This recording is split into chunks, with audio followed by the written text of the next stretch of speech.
to the spring commencement at the University of North Carolina at Chapel Hill. It's graduation day 2014 in Chapel Hill. Faith Hedgepeth was supposed to have been here. She was supposed to have dressed in Carolina blue, waved triumphantly to her family, and basked in the achievement of a degree from the nation's oldest, and they'd say best, public university, and of course, a perennial basketball powerhouse. This is the place that she had wanted to come all her life. This was her dream. All degree candidates, please rise. That was the dream. Congratulations. 911, where is your emergency? But this is the reality. I just walked into my apartment and my friend just like Cindy unconscious. How old is she? She's 19. Is she breathing? I don't think so. Okay, listen to me. There's blood everywhere. There's what? There's blood everywhere. Faith's mother, Connie, is called. She said, well, Miss Hedgepeth, sorry to tell you, but Faith is dead. The stunned matriarch relays the news to the family, including son Chad. He said, what is it, Mama? I didn't know what to think. Faith's dad, Roland. I said, are you sure, Connie? To daughter, Rolanda. I said, what? And I just collapsed. So sparse are the initial details, the family is left to wonder exactly how Faith died. Did she get caught up with the wrong people? Was she just at the wrong place at the wrong time? Did she commit suicide? Breaking news is first at 6. But it isn't long before WTVD, the ABC-owned station in Raleigh-Durham, starts reporting details about the case. Police are treating Hedgepeth's death as a murder and say they don't believe it was a random act. We want to know everything. We want to know why. UNC was supposed to be a beginning for Faith, not the end. She received a scholarship, full tuition all the way through graduate school. That scholarship was the ticket out of her tiny hometown of Hollister, a place filled with good people, but little else. Faith, a Native American, grew up a member of the Hallowasaponi tribe, a native people who've called this part of the country home since before there was a country. It's a place Faith promised to return to one day. It meant enough to her to want to come back and help her community after she achieved in life. Absolutely. That was home to her, and she wanted to make a difference. The transition was not always smooth. At times, the grades suffered. So adjusting to the class load was a bit difficult for her, so she did struggle academically, but she decided not to give up on Carolina and attaining a Carolina degree. What was never in doubt was Faith's ability to connect with others on campus. Faith was a very social person. She instantly had connections on campus, and she instantly caught the attention of men on this campus. She just smiled all the time. I know I'm a smiler, but she had me beat. She definitely knew how to kind of make you feel safe, make you feel happy. The band of sisters quickly forms. In her freshman and sophomore years, Una and Patty, roommate Karina, and friend Marisol Rangel become tight with Faith. She had friends everywhere. She would make friends so quick. And there were plenty of other friends to make. Faith Hedgepeth hits the books by day and the social scene by night. She liked to dance. She liked to be in a loud room full of people talking. She enjoyed going out. She's certainly not alone. UNC students know how to throw a party, and at this school, everyone's invited. But Faith maintains her priorities, at times holding down 2 jobs. While waitressing at the Red Robin, Faith posts on Instagram. A customer has added a heart around her name on this bill. Faith mocks her uncanny ability to charm with a caption on Instagram that reads, "I make my guests fall in love." She will be dead 5 days later. When her roommate Karina comes home and makes that emergency call, which will itself become part of the mystery police now want you to help solve. There's blood all over the pillows, like in the comforter. I just can't believe this. How many murders happen here in Chapel Hill?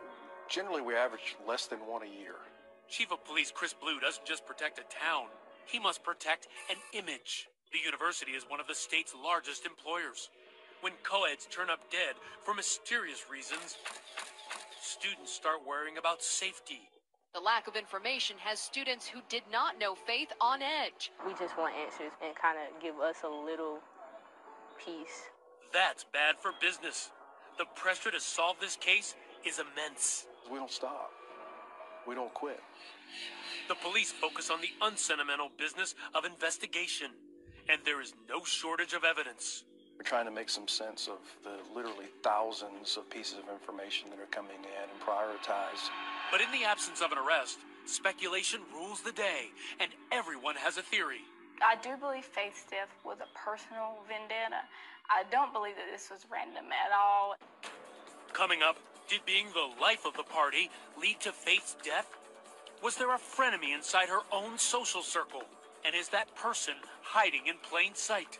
You don't know who you can trust. You don't know who you can talk to. And later, your very first look at a high-tech image that may reveal the killer's identity. When we return.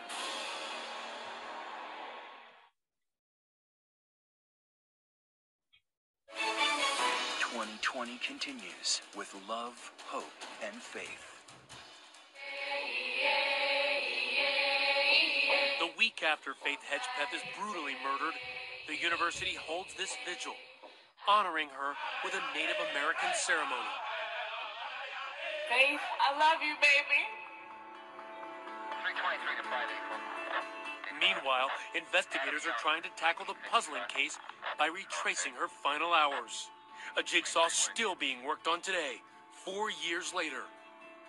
One that Lieutenant Salisa LaHue loses sleep over. Just a couple of weeks ago, I woke up in the middle of the night and a name popped in my head and I couldn't place it. So I had to get up and come into work. So there isn't a day that goes by that we don't look at Faith's case. For the most part, the Chapel Hill police have played things close to the vest when it's come to releasing information. But tonight, for the first time, they are opening up with brand new evidence, asking your help to advance the case. There may be another piece of information out there that this story will shake loose in somebody's mind. This is the police timeline. The evening begins with Faith and roommate Karina Rosario on campus studying. They went to the student library on campus, which is called Davis Library. Faith steps out and pays a visit to the apartment of a male friend. Faith left for a short time and then came back to the library and picked Karina up, and they went back to their residence at Hawthorne at the View. Hawthorne at the View was the name of an apartment complex. This overhead shows exactly where the two lived. You have to follow the road all the way to the end to find it. They shared the second floor apartment, number 1502. Did you find any surveillance video from this complex? There was no surveillance from this complex. Inside the apartment for only 30 minutes, the teens are now ready for a night of dancing. Police say they locked the door behind them. About 10 minutes later, they enter the popular Thrill nightclub on Rosemary Street. Thrill is one of the common nightclubs that undergraduate students, particularly those that are younger than 21, can still get into. This security camera footage, never before seen by the public, shows an overhead view as the women walk into the club. That's one of the club's bouncers, escorting them inside. Oh, Thursday is popular college night for, I think, any college town, so of course it would have been super packed. What transpired in the club that night? It's impossible to tell from this camera. But less than 90 minutes later, Karina seems ready to call it a night. Yes, she did indicate that she wasn't feeling well when she left the club. That's Karina walking out first, followed by Faith. They spend a few moments talking to a man outside. By 3 a.m., the women are back at the apartment. What's about to happen next looks like the telltale signs of major guy drama. At least to this guy. There were a lot of men that liked Faith. There were a lot of men that liked some of the other young women in this case. Columnist Tom Gasparoli has been following the case for years. They're very attractive women, and their jealousies and angers and breakups and hookups. Around 3:30 a.m., records obtained by police show that there is activity on Faith's Facebook page. Faith is also texting this man, Brandon Edwards, seen here on his Facebook page. The text, "Hey B, can you come over here please? Karina needs you more than you know. Please let her know you care." So who is this guy? Brandon and Karina used to talk. I don't know if they dated, but they used to talk. Others have likened Brandon as a big brother figure to the women. Police say Karina's phone records show she is calling Brandon Edwards multiple times around the same time Faith is texting him. But there is no response. So Karina reaches out to someone else, UNC soccer star Jordan McCrary. Every day, wake up, train, grind, and do it all again the next day. She texts Jordan, yes, to come and pick her up at Hawthorne at the View. Was Jordan her boyfriend? I would say he was somebody that she had a relationship with. Close to 4:30 a.m., Faith's roommate Karina leaves her apartment, gets in McCrary's car, and heads to his apartment. She says she left the front door unlocked. At that time, when she left the apartment, she knew Faith to be in bed, in the bedroom. When the sun rises over Chapel Hill, the party's over and school's starting. Karina needs a ride home to pick up a paper for class and then head to campus. When she can't reach Faith, she calls Marisol Rangel for a lift. So I picked up Karina and we came back to the apartment and we saw her car. So I'm like, oh, she probably overslept. It is nearly 11 a.m. The two climb the stairs and enter the apartment. They call out Faith's name, but get no response. All I remember is just calling her name just because we knew she was there, like, Faith, Faith. That's when we went to the room. And we found her. So Faith was found deceased, partially nude. There was a lot of blood in the bedroom, and she had suffered what appeared to be severe head trauma. When police arrive, they see this near Faith's body. This photo, revealed for the first time, is allegedly the murder weapon, an empty bottle of rum. That murder weapon that you mentioned, that bottle, what condition was that in? It was a Bacardi bottle, and it was covered in blood smudges. It was a brutal death. Did it seem like there was forced entry going into the apartment? No, there is no sign of forced entry. Semen is also discovered on Faith's body. Investigators use it to generate a DNA profile. They're convinced that DNA belongs to the killer and that he may also have perpetrated a sexual assault. Is it more likely than not that she was raped? Yes. In the search for Faith's killer, that DNA profile will become sort of a glass slipper. But who will fit it? Next, police turn their attention to an aspiring rapper who lives nearby. Still the hottest thing in the street. Did he have the motive for murder? He told them that he would kill the both of them, especially Faith. And later, a maverick private investigator sets his sights on another target. That's next.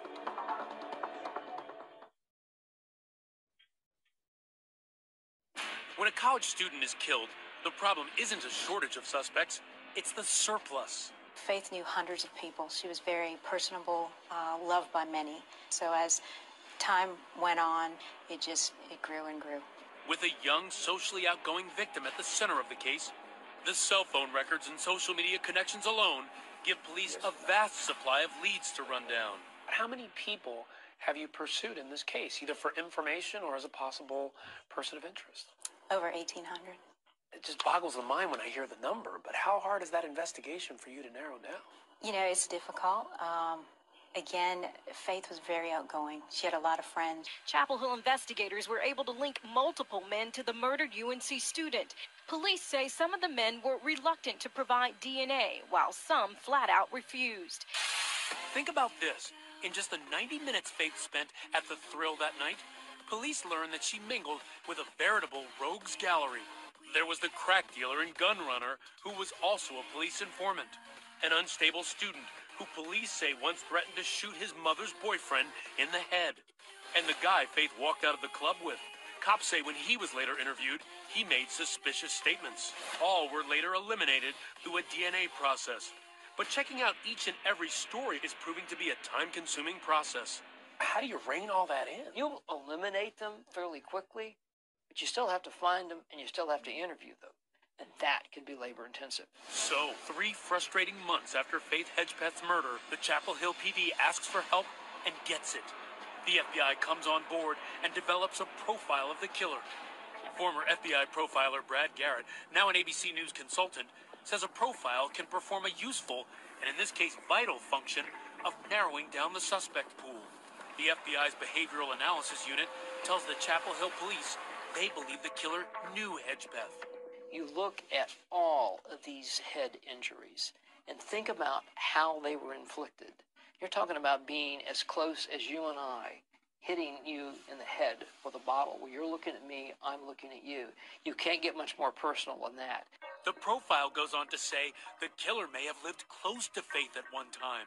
That would suggest to me that your killer knows the building, knows the location, and didn't just wander upon this particular apartment building and randomly pick this door and walk through it and commit this horrendous act. The FBI believes the killer has made comments about Faith to close associates. In other words, have said something to somebody. Not as direct as I killed her, but something about that sort of puts him in this case. And the profile says the killer may take an unusual interest in the case. They want to look at every news presentation. They want to read every article. They want to go online and talk about it. Chapel Hill police say the profile matched some of the traits of Eric Decoy Jones, Record labels going nuts, all trying to sign me. a local rapper trying to make it big. Mr. Coy Jones, where you looking at the kid now? Illest in the city, older rappers need to bow down. Why is Jones so interesting to investigators? Because he knows both Faith and her roommate Karina. Decoy Jones is the ex-boyfriend of Karina, and he had previously lived there with Karina. The two dated until the relationship went sour after Jones allegedly got violent. He was very jealous of Karina, and who she could talk to and what she could do. Court papers allege the rapper came into apartment 1502 and was verbally abusive to Karina and pushed her to the ground. 5 days later, Jones allegedly broke into the apartment after Karina had the locks changed. So she brought a restraining order against him. Yes. Faith apparently didn't approve of Eric's approach to dating, and a neighbor named Joy said Faith played an active role in seeing his relationship with Karina end. Faith drove Karina to the courthouse to fill out the paperwork to get the restraining order. And after that, Decoy didn't live upstairs anymore. But Eric doesn't move far. He moves into another apartment in the very same complex. After Faith is murdered, Jones comes down the street and sings her praises to WTVD near the crime scene. Faith was the sweetest person in the world. I can't believe in it, but I'm still in shock. It's unreal. Problem is, Faith's friend Patricia Locklear says Faith told her Jones struck a much different tone a few months earlier, even before the restraining order was requested. He told them that he would kill the both of them, especially Faith, if she tried to keep Karina from him. Was Jones so enraged that he would eliminate the woman who stood between him and Karina? In the days before and after the murder, Jones is texting and on social media, asking for forgiveness for his sins. He does not get specific. Yeah, Karina was scared of him. Just because it's a person that you just, don't know how they're going to react with anything. Cops won't tell us where the rapper was on the night of the murder, although they do say he was not at the Thrill nightclub. So Eric Decoy Jones, if he wasn't involved in this case, it seems like there are a lot of coincidences surrounding him. At this point in time, there's not enough evidence to arrest Decoy Jones. Eric Decoy Jones has at least one thing going for him in this case. You tested his DNA. Yes. Was he a match for any of that DNA on Faith or in that apartment? No. But cops say there's a chance he knows who is a match. Is Decoy Jones a person of interest in this case? He remains a person of interest. We made numerous attempts to contact Mr. Jones and finally reached him. The man who at one time couldn't stop talking about the crime. Whoever did this deserves to burn. Now says he'll have no further comment for 2020 or the Chapel Hill police. So far, there have been no answers. All of a sudden, it's the first anniversary of the murder. It doesn't get any easier. It's always on my mind. Roland and the rest of the family attend this flower-filled memorial on campus. I pray that we won't be here next year talking about, the case is not solved.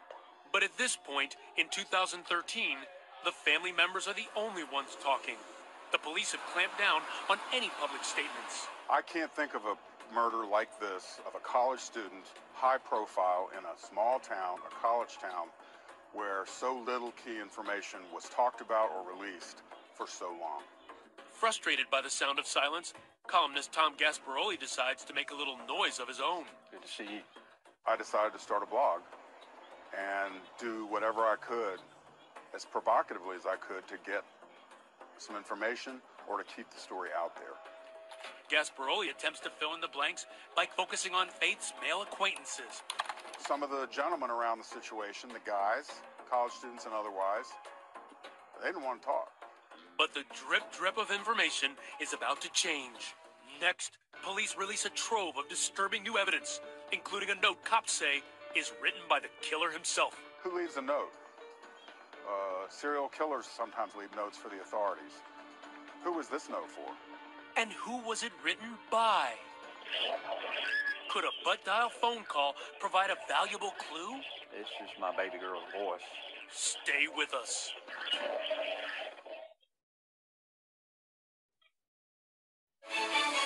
We return to 2020 and love, hope, and faith. The case that nearly everyone assumed would culminate in a quick arrest is now moving at a glacial speed. Nearly 2 years later, and with at least 2 agencies investigating, there have been no arrests. With each passing day, frustration grows. I know that police officers probably have a lot of different cases, but it's like, with someone that close, it's like you want an answer. So 2 years after the murder, pressured by local media, including WTVD, the department releases hundreds of pages of details and evidence in the case, which gives the public its first real glimpse of the crime scene. What was some of the most important evidence that you collected from the bedroom? There was a biscuit bag that was from Time Out restaurant. Time Out is very popular in Chapel Hill, and it's immediately identifiable. Faith had gone out the night before, stopped at Time Out, and brought food back to the apartment. But now, that same bag contains 5 angry words. On the bag was some writing that said, "I'm not stupid, bitch, jealous." What did you make of that? Obviously, big evidentiary value. The note is found on the bed. It is written in pen. Police say both the note and the pen have the killer's DNA on it, so police believe he wrote it. But here's a puzzle. While the room is covered in blood, the note is not. My biggest concern about the note was that there was no visible blood on the bag or anything. Police say the cleanliness of the note suggests the killer's hands, once bloodied after using the bottle as a murder weapon, didn't flee immediately. Instead, he may have taken his time to wash his hands and write that 5-word screed. Adding to the mystery, police can't say for sure who the note was left for. As to the intended target, per se, about the note, there were 2 residents there, and it would make sense the note was left for one of them. I think that Karina knows what happened to Faith.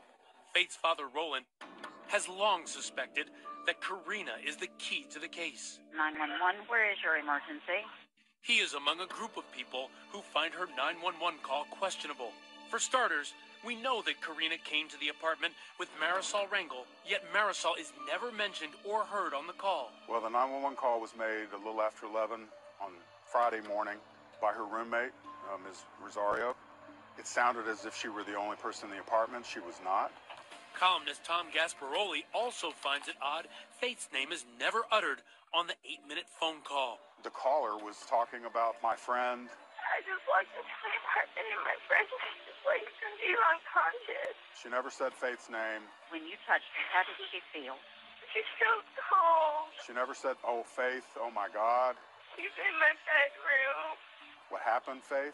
Downstairs neighbor Joy says Karina also had a memorably serene demeanor as she exited the apartment to await the police. That's the striking thing. You would never have known that they had just come from discovering what turned out to be horribly brutal murder scene. Roland's mind churns with questions. Was Karina expecting to find Faith's dead body that morning? Did she know someone was coming to the apartment that night with bad intentions? And fueling his suspicions, another clue that keeps him up at night. You're listening to a voicemail that came from Faith's phone on the night of the murder to her friend Una Chavis. It was probably unintentional, the result of an accident we've all made. She's notorious for doing a butt dial phone call where she accidentally calls somebody with the phone in her pocket, so I just assumed that was what it was. If it sounds undecipherable to you, you're not alone. But when we brought Roland into WTVD to tell us what he hears, he was unequivocal. I hear screaming in the background.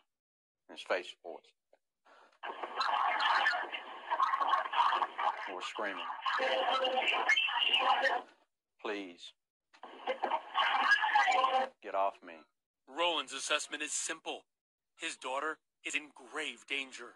It's just my baby girl's voice, and I know her voice. The distraught dad searching for closure? Maybe. But friends hear Faith too. I do hear her voice, and it does sound like she's yelling, maybe upset, maybe trying to get somebody's attention, but she does make some type of noise. And she was my friend. I knew her for 2 years. I talked to her every single day, so I'm sure that it was her voice at that point. We brought others into the studio for a listen as well. Gasparoli says what he hears sounds like an argument. Well, right there. Possibly the two roommates fighting.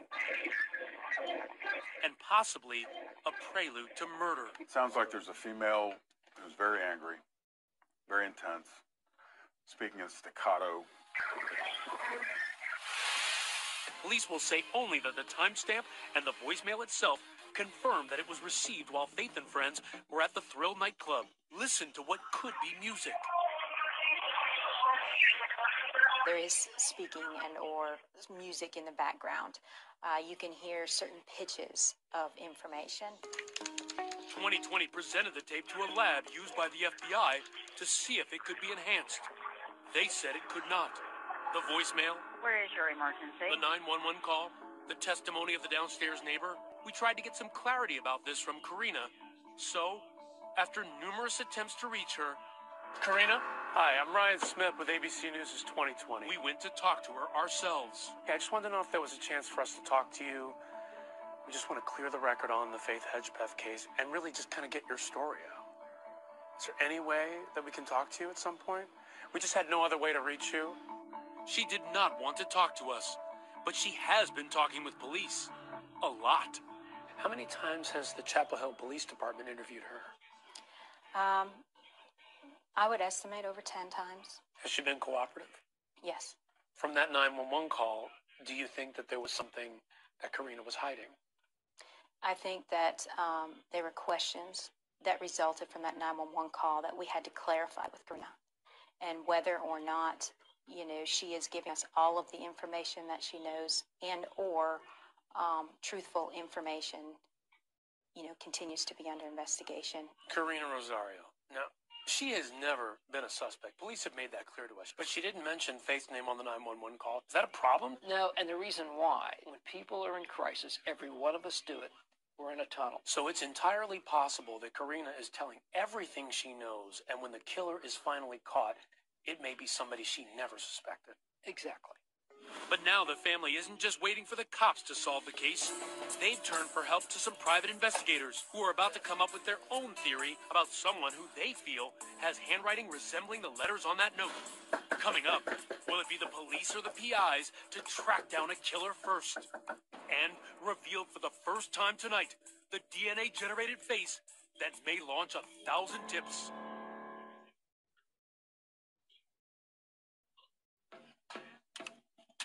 Hunter Glass has a more direct approach to criminal investigations. Hot damn bam-a-lamb. Acquire target. Always gotta have something fun to shoot at. Eliminate target. This Army airborne vet and ex-cop, now a private investigator, has been working Faith's case on and off pro bono for the past 2 years. We're gonna do it. We're gonna get the guys or the people involved in this, I promise you. From the beginning, Hunter has theorized that the murder stemmed from an argument between Faith and Karina, possibly over dating or relationships. Do you think what happened to Faith may have started at this club? I believe it actually started before this club. I just think that Faith found out about it at the club. Hunter also thinks the infamous butt dial call from the club is evidence of a heated dispute. Even though, again, Police say it's unintelligible. Help me. It's like almost a scream, help me. What's the accelerant that happened in that club that led to Faith's death? Well, it's written on the letter. Jealousy. I believe that we may have an angry person who was very jealous of Faith. But here's the trouble with the theory. It means the murderer was probably a man intimately connected to Faith or Karina.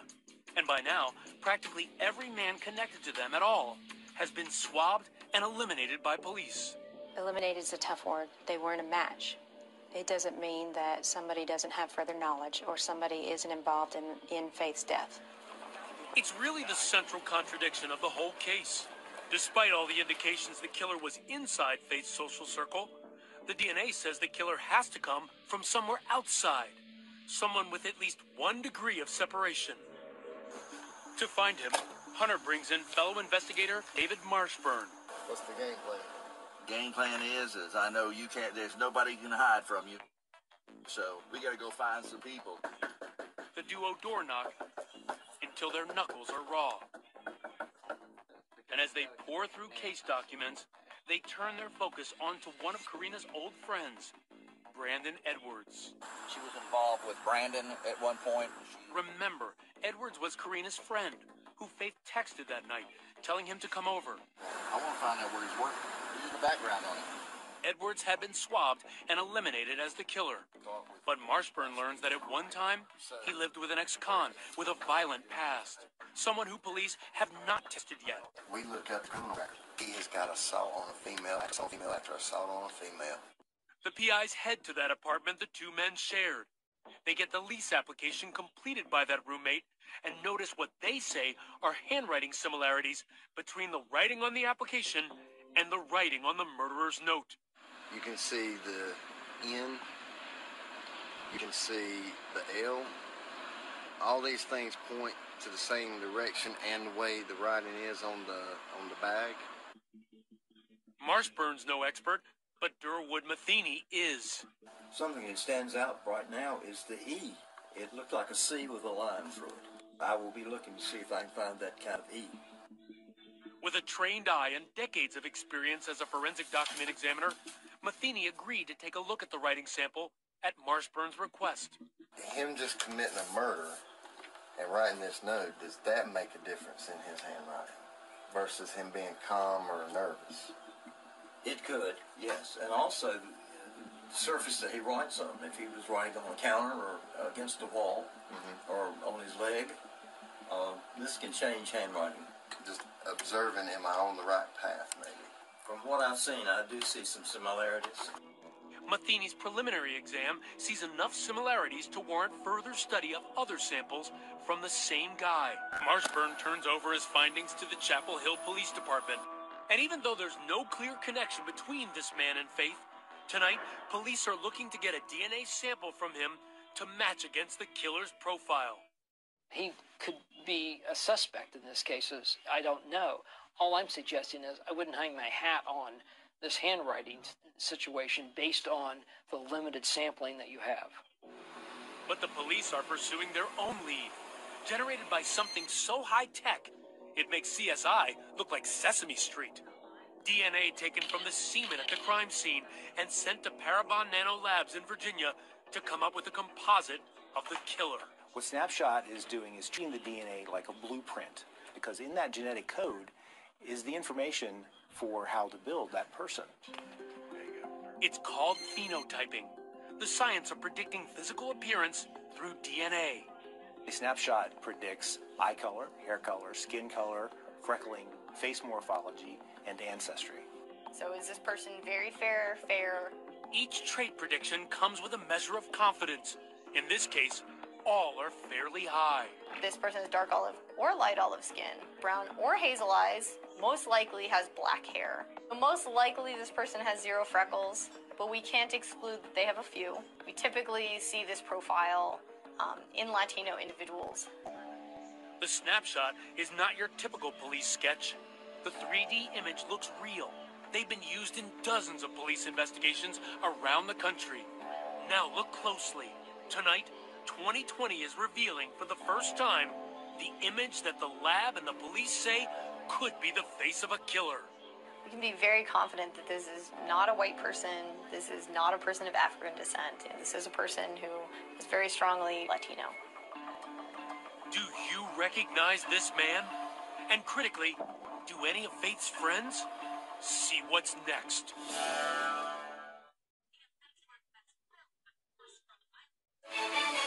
Love, hope, and faith continues on 2020.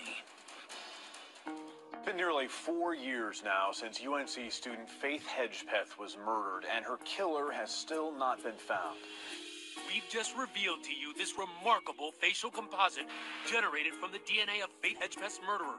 Tonight, the question, will it make a difference? Will someone watching tonight who knows this man and the truth finally decide to speak up? Everybody out there has a conscience, and someday somebody's going to say something that leads us to that one bit of information that we need. We showed the picture to Faith's friend, Marisol Rangel. That doesn't even look like anyone I know. Police say Karina's seen it, but it didn't ring any bells. As for the men involved, Eric Decoy Jones, Brandon Edwards, Jordan McCreary, none of them agreed to meet with us. Just last month, a group of fresh-faced freshmen took up residence. They will walk the same campus as Faith, but have no memory of her at all. I've never heard that name before. No, I have not. But back in Hollister, where Faith grew up, they will never forget. Each year, the family holds a fundraiser and gives 2 scholarships. They want Faith's spirit to live on in other young women. This is the right thing to do to kind of keep her name and her memory alive and do it in a positive way. And despite 4 grueling years, Chief Blue remains resolute.